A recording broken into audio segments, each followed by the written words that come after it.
Welcome to Your Fertility Story. Today, Maria is speaking with Kristen Armstrong. Hi, everyone. So when people think about surrogacy, most of the focus naturally goes to the intended parent side, correct? So we're thinking about our dreams and how the journey would look like and how to save, organize the process and what's going to be happening with the funds and how you're being protected. But there is a big side, the flip of the story, which is the side of the surrogate. And so today I specifically want us to focus on how does the surrogacy process looks from the surrogate perspective, right? And we're talking only from the legal side, okay? So it's not about coordination, logistics, nothing like that. And I have a really phenomenal guest, Kristen Armstrong. Hi, Kristen. Hi, Maria. How are you? Hi. So, Kristen, you are an attorney who have been in this world infertility world for quite a long time. Would you please share first a little bit about your background and what you're specializing in? Sure. Thanks. I've been an attorney for 18 years, and my background is actually healthcare law and medical tourism, which is people traveling all over the world to get medical care.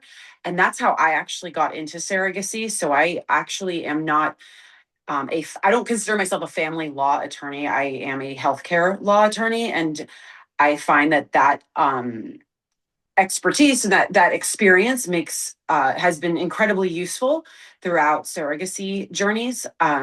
So for my practice involving surrogacy, I represent the surrogates in their contracts with the intended parents, and then I represent them again when it's time to establish the parental rights so that the surrogates are not the mothers, and the intended parents can go home with their baby.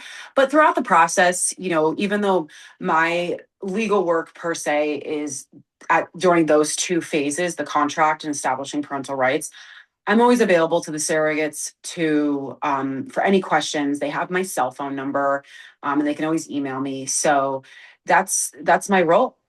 And yeah. Okay. Since you touch base on that, what rights does actually surrogate have in United States? And guys, we're specifically talking about surrogacy in United States, right? Because Kristen, it's different depending on rules and regulations of the country where surrogate is. We're focusing just surrogacy in United States. So what rights does she have? Well, the rights she has are going to be dictated by that specific state. You definitely want to have the surrogate delivering in a state that is surrogate friendly. A state like Louisiana, for instance, is not surrogacy friendly, and therefore they actually view, depending on the circumstance, that state views surrogacy actually as criminal. So we want to avoid that state because For sure. the surrogate doesn't really have any rights over there, or the rights can get taken away. But someplace like California where I practice, it's a very surrogacy friendly state. And the laws they're flexible in a positive way that, surrogacy is permissible and supported. But the laws also have a specific requirements that protect the surrogate. For instance, the surrogate has to be represented by her own lawyer, separate from the intended parents of her choosing. So many agencies will say, this is our lawyer and this is who you have to work with. While the agency can have a preferred list of attorneys that are familiar with the agency's policies and procedures and benefits packages, it's a red flag when an agency is saying you have to work with this lawyer, because that's against, for instance, California law. The California law also requires that the contract and the entire process from the beginning determine or establish, rather, how the medical expenses are going to be paid. And this protects the surrogate as well. So those are a few of the rights or the protections of the surrogate. And then the rest is delineated in the contract. For instance, escrow. I always encourage an escrow account if the surrogate is doing an independent journey. without an agency, and an escrow account is always required when there's an agency involved. And the surrogate needs to, I think, be very aware of the balance and the status of the funds in the account. And the contract lists that out as well. So I could keep going. There's many rights. There's many, interests that are protected, such as her body autonomy. And those are all listed in the contract. And you want to make sure that her autonomy is preserved. So what does it mean by autonomy? I think it's actually a very big question. So that I think intended parents should understand that as well. Is it where she could completely make any decision about how the surrogacy process goes from the moment she's pregnant, or what does it mean? It depends on the circumstance. One of the things is abortion. So in California, a woman has the right to obtain an abortion, and the surrogate contract cannot take away that right. And the contracts usually specifically say your right to an abortion or to not have an abortion is still preserved. However, the contract does say that if you decide to get an abortion, you can, because it's still your right and it's your body, but then you might be breaching this contract. So that's a situation where body autonomy comes into play, and the surrogate should always be speaking to her attorney if she's, God forbid, contemplating an abortion. Another situation is just with selecting the doctors.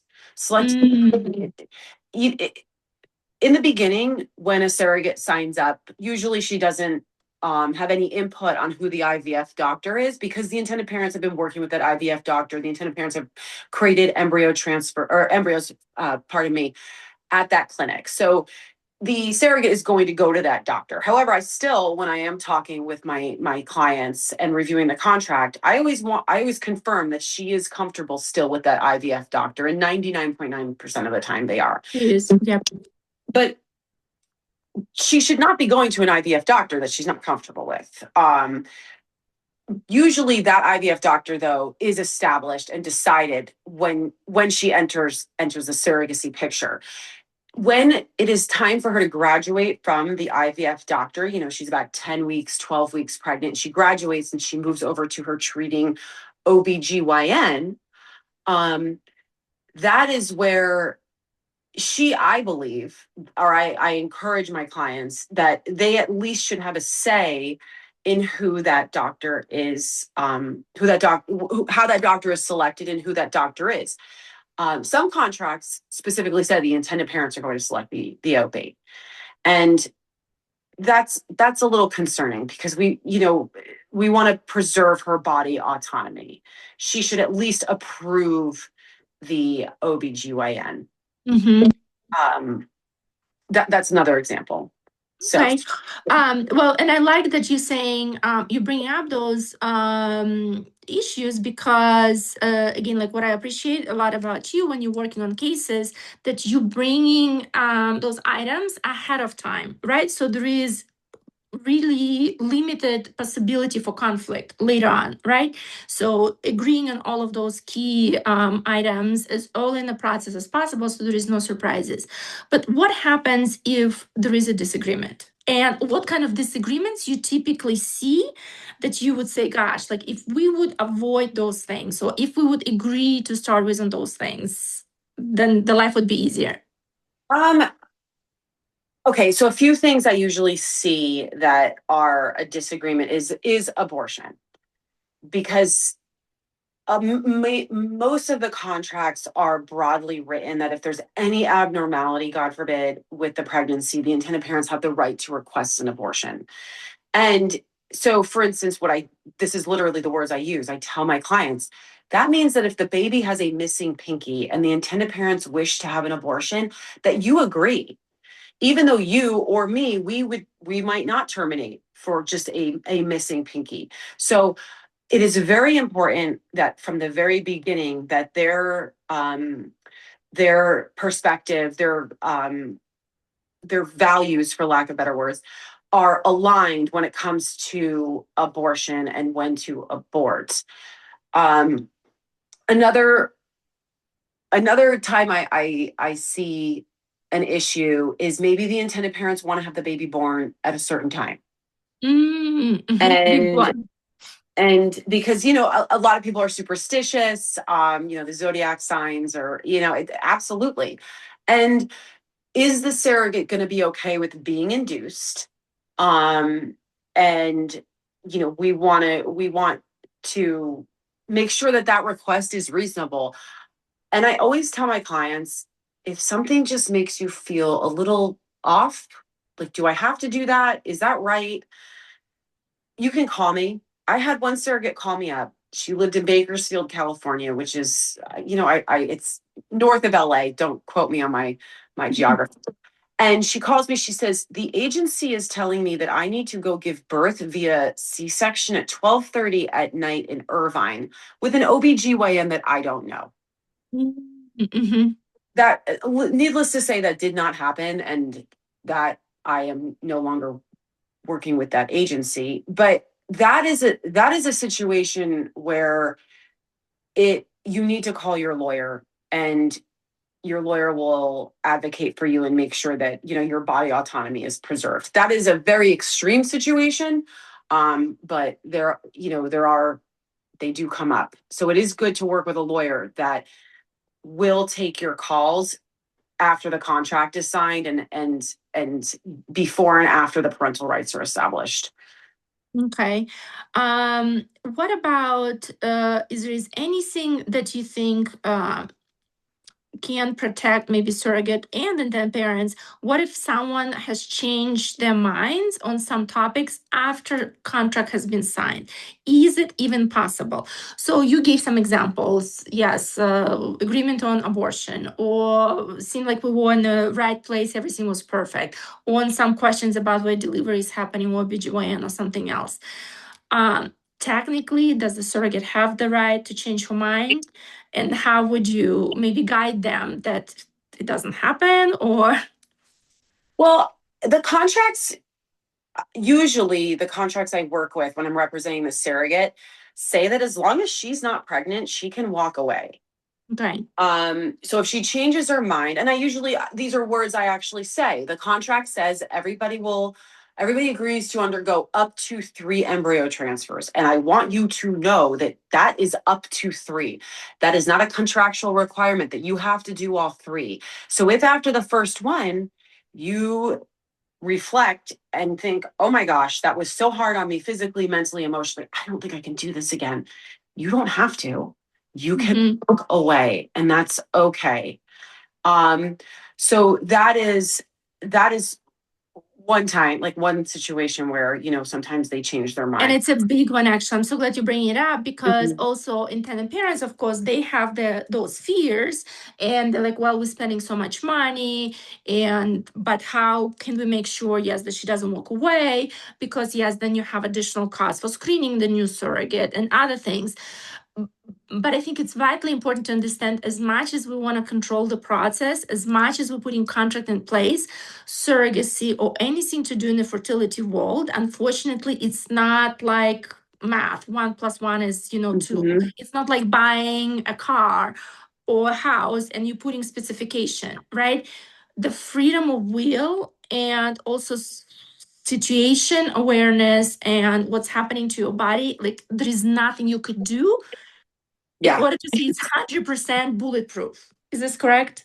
Yeah, it's as much as we have science involved in this process, it's not a guarantee that it's going to work or that it's going to be easy. And also it's just still a huge leap of faith. As the surrogate or the intended parents, nobody is usually the two concerns that always seem to pop up is the intended parents are worried she's going to keep the baby, and the surrogate is worried they're not going to take the baby. That doesn't happen. I mean, it can always happen, of course, and it has happened, but that's not a common. It's a common concern, but not a common occurrence. In reality, it does not. Come through. But it is a leap of faith that everybody's taking here. That's why you do have the contract, and you do have certain you have certain parameters in place, and you've got to do the workup before the contract is signed. Like at the matching, is everybody aligned when it comes to abortion? Some surrogates are incredibly pro-life, and I do tell them in my review call, look, yes, the contract says if God forbid there was any abnormality, the intended parents have the right to abort. Are you okay with that? For instance, if there's a missing pinky. And some of them will say, I'm not okay with that, but I guess, and I will say that it is your life. You have to live with yourself. Mm-hmm. You don't need to compromise your values.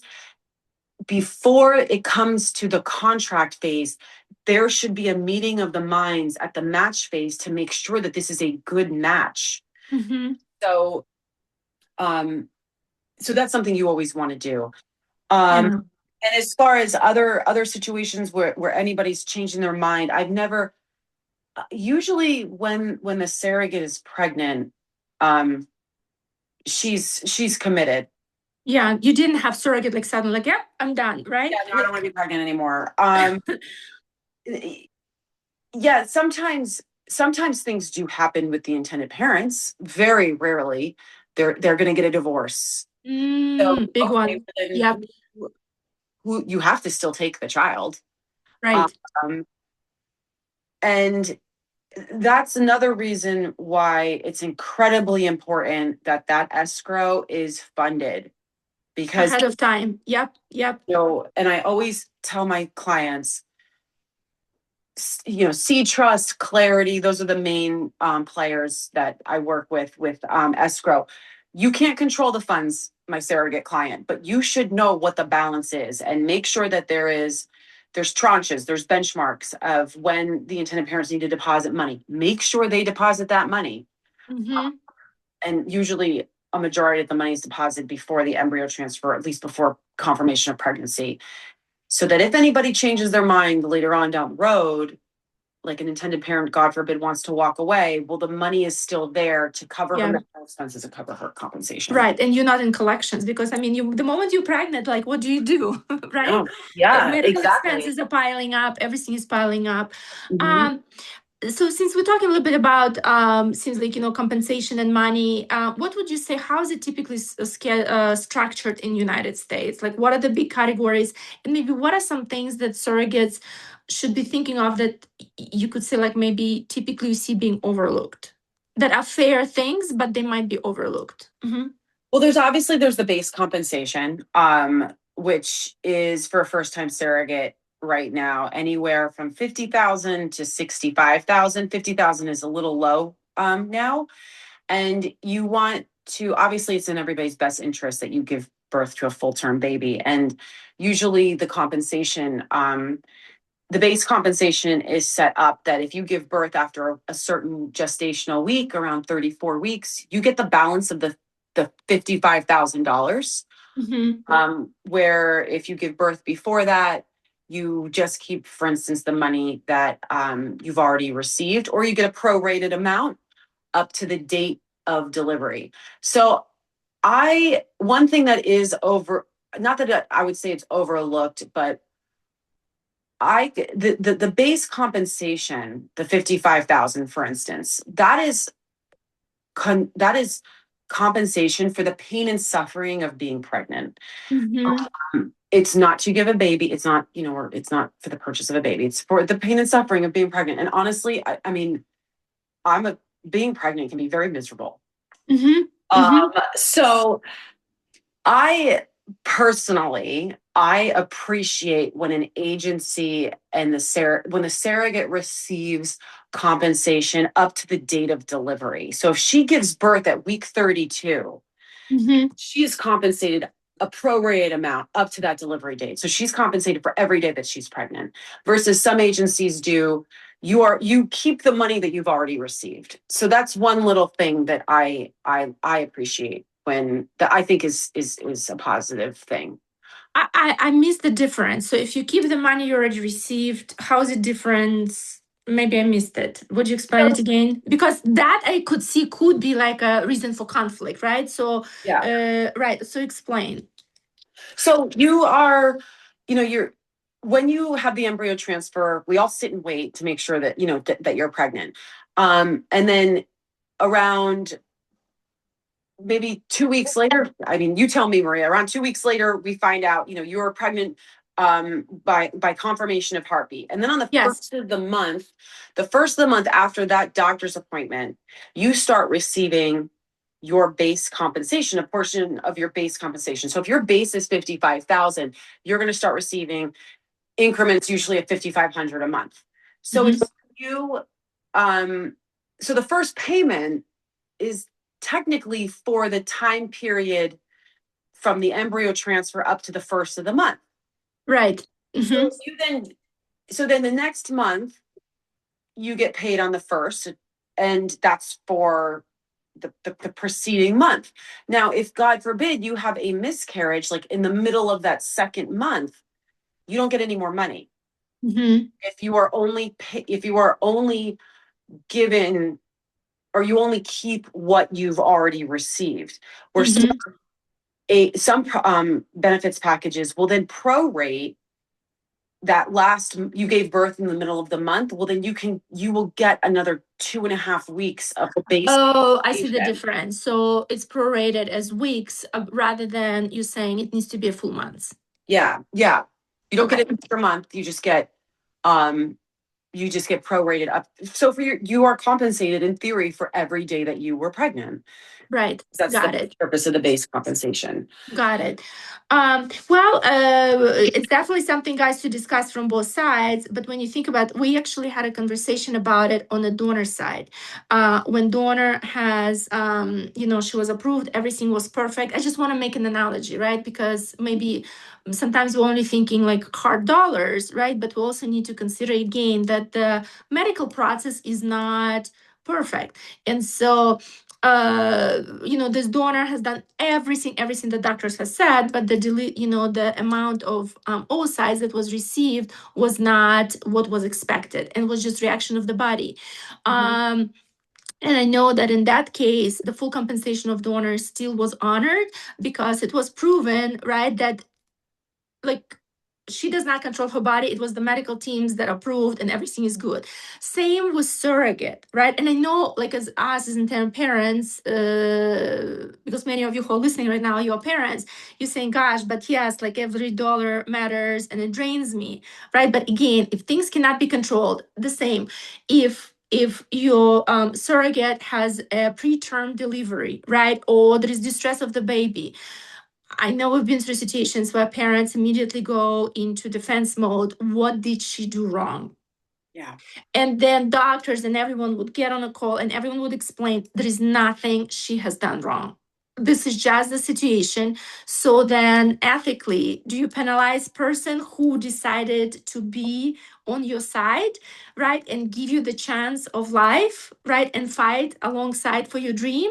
Do you penalize this person because something happened? Has nothing to do with her. She was eating healthy. She was coming to all the appointments. Or do you honor the intent that you originally had? And like you said, you paying for the suffering. So I know we're leaning more into you paying for the suffering, because if she didn't go through that, because also, guys, what you need to understand, the flip side of that, she's bearing the risk of actually losing a life or losing an organ. So how would you put value to that? She has a family. Yep. Surrogates, it's an ethical requirement that she's a mother already, that she's already given birth, so she has children, so she's risking so much. It's just unfortunate. I mean, everybody suffers, parents, and emotionally, financially. Yes. But I think the more, once again, we talk about those situations ahead of time, right? And the less we have pink glasses, right? Where we're like, oh, yay, so let's hope everything is perfect. Things might not go perfect just because it's human bodies and it's the reality. So we need to be on the same page about those things. All right. So Kristen, maybe more in the closing remarks, if there is a lady who's considering to be a surrogate, right, and she needs to have some more confidence, how would you say, what would give her this confidence that she's protected, her process is protected if she's doing surrogacy in the United States? What would give her more confidence is, well, you can always go on the review boards and create like a little support system. On Facebook, for instance. Be careful with those, but you can definitely do your due diligence and research agencies on social media by asking other people about their experiences and getting direct reviews from the actual people who used or worked with those agencies. So just empower yourself with knowledge. Mm-hmm. Do your due diligence. Go on the agency review boards of these social media websites. Take a look at your benefits package. If you have a friend or somebody who's also been a surrogate, have them look at it. And usually those are confidential, so I would not recommend that you post the compensation to the to a chat or anything. But ask a friend, what did you get? What is industry standard? You can also ask a lawyer.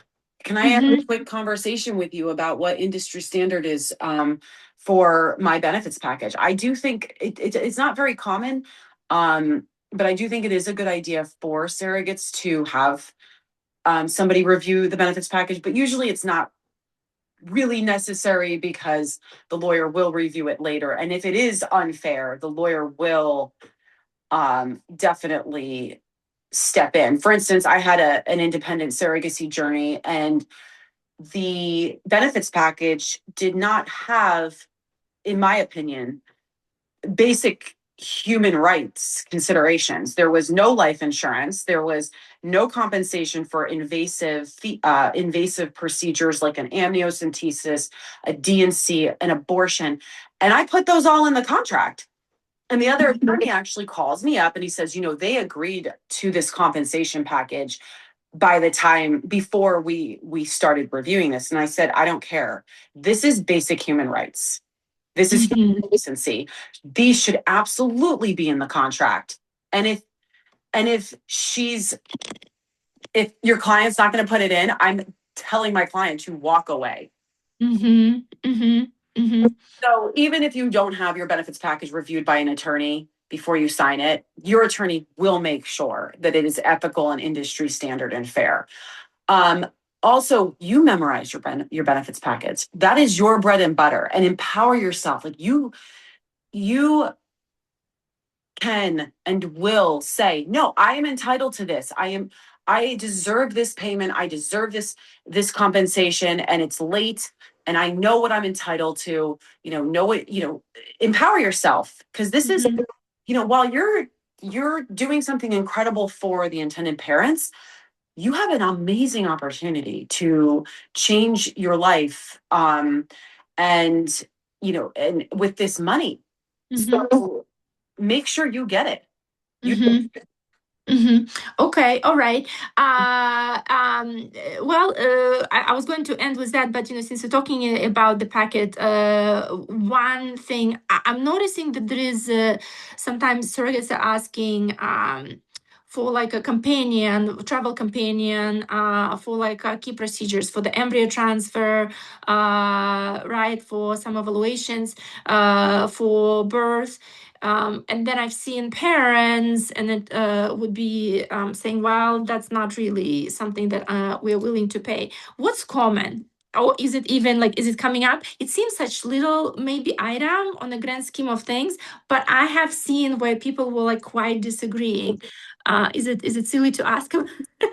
No, it's very common to have a companion Okay. in certain situations. And I would tell the intended parents, listen, don't die on this hill. If she's not going to have, the contract's not going to have this open-ended provision where the companion will get tens of thousands of dollars in lost wages, for accompanying her. There's going to be specific situations. So your financial exposure is capped. It is limited. And let it happen, because energetically, emotionally, you want your surrogate not stressed out. You want your surrogate. So if the companion's going to help and be supportive, then let the companion come. And So for the embryo transfer, for instance, you want to have a successful embryo transfer. So Yes, you do. Because if it doesn't happen, your downside is way more costly. Invest in the companion in that specific situation. So a lot of times what I see is if the embryo transfer is going to be local, like it's only 45 minutes away, same day, in and out, she goes back home. Maybe the companion lost wages is just 2 days. Mm-hmm. And it's capped at $250 a day. Mm-hmm. If the embryo transfer is further away where you have to fly, or it's like a 5-hour car ride or 3-hour car ride, then maybe the embryo transfer, more of a 5-hour car ride or a flight, not 3-hour. Maybe the lost wages for the embryo transfer for the companion is 4 days. Mm-hmm. Capped at $250. So you invest in it. In the grand, I mean, it's in the grand scheme of all the expenses, like I think this is worth the cost. For birth, vaginal delivery is usually about 3 days. A C-section is 5 days.